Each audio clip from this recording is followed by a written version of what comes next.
এই পৃথিবীতে অসংখ্য অগণিত মাখলুকাত বা আল্লাহর সৃষ্টি রয়েছে, যার মধ্যে বহু শক্তিশালী সৃষ্টি থাকলেও দুর্বল ও ক্ষুদ্র আকৃতির মানুষকে বলা হয়েছে আশরাফুল মাখলুকাত বা শ্রেষ্ঠ সৃষ্টি।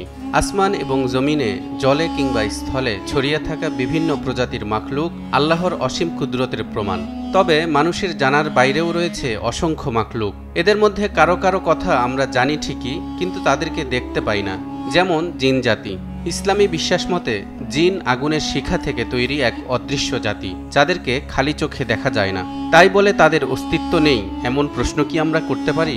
কোরআন হাদিসের বিভিন্ন স্থানে জিনদের অস্তিত্ব, ক্ষমতা এবং তাদের বৈশিষ্ট্য সম্পর্কে বর্ণনা থাকলেও এক শ্রেণীর লোক আছেন যারা এদের অস্তিত্বকে স্বীকার করতে চান না, যারা সবকিছুতে যুক্তি খোঁজেন, সবকিছুকে বিজ্ঞান দিয়ে বিশ্লেষণ করতে চান। দর্শক, আজকের আয়োজন মূলত তাদের জন্যই। আজ আমরা কোরআনের আয়াত ও আধুনিক বিজ্ঞানের থিওরি দিয়ে বিশ্লেষণ করে দেখাবো সত্যিই তারা এই পৃথিবীতে আছে না নেই।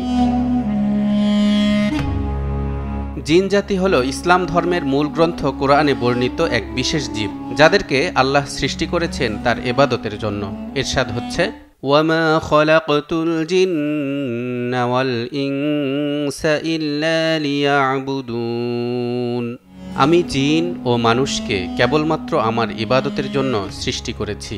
কোরআন নাজিল হবার আগেও জিন জাতি সংক্রান্ত বিশ্বাস আরব সহ বিশ্বের বিভিন্ন জাতির মাঝে প্রচলিত ছিল। মানুষের মতোই তাদেরও রয়েছে এক বিশেষ জীবনধারা, যা মানুষের চোখে ধরা পড়ে না। তারাও আমাদের মতো আল্লাহর ইবাদত করে এবং তাদেরও রয়েছে পারিবারিক ও সামাজিক জীবন। তবে তাদেরকে সৃষ্টি করা হয়েছে ভিন্নভাবে। আল্লাহ বলেন, وَلَقَدْ خَلَقْنَا الْإِنسَانَ مِنْ صَلْصَالٍ مِنْ حَمَإٍ مَسْنُونٍ وَالْجَانَّ خَلَقْنَاهُ مِنْ قَبْلُ مِنْ نَارِ السَّمُومِ। এবং আমি মানুষকে সৃষ্টি করেছি মাটি থেকে এবং জিনকে সৃষ্টি করেছি আগুনের বিষাক্ত শিখা থেকে। আরবি জিন শব্দের অর্থ গুপ্ত বা অদৃশ্য। তবে আধুনিক পদার্থবিজ্ঞানের antimatter, quantum superposition, quantum tunnelling আর প্যারালাল ইউনিভার্সের মতো থিওরিগুলো দিয়ে এই অদৃশ্য জিনদের অস্তিত্বের ধারণা তুলনা করা যেতে পারে। প্রথমেই আমরা অ্যান্টিম্যাটার থিওরি দিয়ে বিশ্লেষণ করব। পার্টিকেল ফিজিক্সের তথ্য মতে পৃথিবীতে যেমন বস্তু রয়েছে তেমনভাবে অবস্তুও থাকতে পারে, অর্থাৎ পদার্থের বিপরীতে প্রতিপদার্থ। আসুন বিষয়টির আরেকটু ব্যাখ্যা দিই। যেভাবে কণা দ্বারা পদার্থ গঠিত হয়, ঠিক তেমনিভাবে প্রতিকণা দ্বারা প্রতিপদার্থ গঠিত হয়। উদাহরণস্বরূপ, একটি প্রতি ইলেকট্রন এবং একটি প্রতি প্রোটন মিলিত হয়ে গঠন করে একটি প্রতি হাইড্রোজেন পরমাণু, যেমন করে একটি ইলেকট্রন ও প্রোটন মিলে তৈরি করে একটি হাইড্রোজেন পরমাণু। এছাড়াও কণা এবং প্রতিকণা মিলিত হলে যেভাবে পূর্ণ বিলয়ের মাধ্যমে সকল শক্তি বিমুক্ত হয়, তেমনি পদার্থ এবং প্রতিপদার্থের মিলনে পূর্ণ বিলয়ের সৃষ্টি হয় বলে ধারণা করা হয়েছে। এ ধরনের পূর্ণ বিলয়ের ফলে প্রকৃতপক্ষে উচ্চ শক্তির ফোটন এবং বহু কণা প্রতিকণা জোড়ার সৃষ্টি হয়। এই পূর্ণ বিলয়ে বিমুক্ত কণাগুলোর মধ্যে বিপুল পরিমাণ শক্তি থাকে। এই শক্তির মান পূর্ণ বিলয়ের ফলে সৃষ্ট বস্তুসমূহের নিশ্চল ভর এবং মূল পদার্থ প্রতিপদার্থ জোড়ার অন্তর্ভুক্ত বস্তুসমূহের নিশ্চল ভরের পার্থক্যের সমান। অর্থাৎ আমাদের মহাবিশ্বে যত পার্টিকেল আছে ঠিক তত পরিমাণ অ্যান্টিপার্টিকেল আছে। তবে এই অ্যান্টিপার্টিকেলগুলো কিন্তু অদৃশ্য।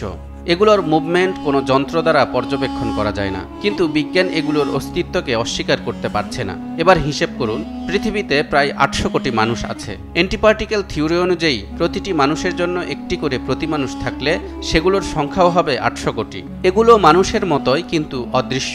এখন এগুলোকে জিন বলা হলে তা কি খুব বড় ভুল হবে? এবার আসি কোয়ান্টাম সুপারপজিশনে। এ বিশাল মহাবিশ্বে যেমন এক এক জায়গায় এক এক রকম পরিবর্তন দেখা যায়, ঠিক তেমনিভাবে কোয়ান্টাম স্তরেও বস্তুর আচরণ অদ্ভুতভাবে পরিবর্তিত হয়। একটি কণা একসাথে একাধিক অবস্থানে থাকতে পারে এবং এখানে কোনো সীমারেখা নেই। একে বলা হয় সুপারপজিশন। এছাড়াও কোয়ান্টাম টানেলিং তত্ত্বের মাধ্যমে বিজ্ঞানীরা বুঝতে পেরেছেন কণাগুলি যে কোনো প্রতিবন্ধকতা অতিক্রম করতে সক্ষম। এর মানে হলো কোনো কিছু দেখতে অদৃশ্য বা আমাদের চোখে ধরা না পড়লেও তার অস্তিত্ব ঠিকই রয়েছে। তাই তো মহান আল্লাহ বলেন, ইন্নাল্লাহা সামিউন আলীম। নিঃসন্দেহে আল্লাহ শ্রবণকারী এবং সকল বিষয়ে জানেন, যা তোমরা জানো না। কোরআনের এই আয়াত যেন কোয়ান্টাম তত্ত্বের এক অদৃশ্য বিশ্ব বা প্যারালাল রিয়েলিটির বাস্তব প্রতিফলন। এখান থেকে আমরা বুঝতে পারি মানুষের পাশাপাশি জিনজাতীয় সহাবস্থান করতে পারে এবং তারা বিভিন্ন ধরনের প্রতিবন্ধকতা অতিক্রম করতে সক্ষম। এখন বাকি রইল প্যারালাল ইউনিভার্স থিওরি। এটি এমন একটি আকর্ষণীয় ধারণা যা বর্তমান বিজ্ঞানীরা গবেষণা করছেন। তা হল সমান্তরাল মহাবিশ্ব বা প্যারালাল ইউনিভার্স থিওরি। আমাদের মহাবিশ্বের বাইরে আরেকটি বিশ্ব একই সময়ে বিভিন্ন অবস্থানে আলাদা আলাদা নিয়মে চলতে পারে, অথচ এই ধারণা আল্লাহ দিয়ে রেখেছেন আজ থেকে প্রায় ১৫০০ বছর আগে। ইরশাদ হচ্ছে, আল্লাহুল্লাযী খালাকা সাবআ সামাওয়াতিন ওয়া মিনাল আরদি মিসলাহুন্না ইয়াতানাজ্জালুল আমরু বাইনাহুন্না লিতা'লামু আন্নাল্লাহা আলা কুল্লি শাইইন কাদির وأن الله قد أحاط بكل شيء علما। আল্লাহ ৭ আসমান এবং অনুরূপভাবে ৭ জমিন সৃষ্টি করেছেন। এসবের মধ্যে তার আদেশ অবতীর্ণ হয় যাতে তোমরা জানতে পারো আল্লাহ সর্বশক্তিমান এবং সবকিছু তার জ্ঞানের মধ্যে। আসমান এবং জমিন যে একাধিক স্তরে বিভক্ত তা কোরআনে প্রায় একাধিক স্থানে আলোচনা করা হয়েছে। কোরআনের এই ধরনের সৃষ্টির বিবরণ আগেকার দিনের বিজ্ঞানীদের কাছে কল্পনার মতো মনে হলেও আধুনিক বিজ্ঞান একেই এখন মাল্টিভার্স বা অনন্ত মহাবিশ্ব নামে অভিহিত করছে। তাহলে ফলাফল কি দাঁড়ালো? আমাদের জগতের মতো যদি আরেক জগৎ থাকে সেখানে জিন জাতির বসবাস করাটা কি খুব অযৌক্তিক কিছু? তাছাড়া জিনদেরকে যে একেবারেই দেখা যায় না বিষয়টা কিন্তু এমনও নয়। পবিত্র কোরআন ও হাদিসে জিনের আকৃতি বিষয়ক যেসব বর্ণনা এসেছে তা মৌলিকভাবে ৩ প্রকার। ১. অদৃশ্যমান, আকৃতিবিহীন, শুধু এদের শারীরিক উপস্থিতি টের পাওয়া যায়। এরা এমন ক্ষমতাবান যে আকাশে উঠতে পারে। ২. দৃশ্যমান, এরা মানুষের মতো আকার ধারণ করে মানুষের সাথেই বসবাস করে, কিন্তু আপনি নিজেও জানবেন না যে আপনার পাশের লোকটি জিন। ৩. এরাও দৃশ্যমান, তবে এরা বিকৃত রূপ, যেমন কুকুর, বেড়াল, সাপ ইত্যাদি রূপ ধারণ করে সমাজে চলাফেরা করে।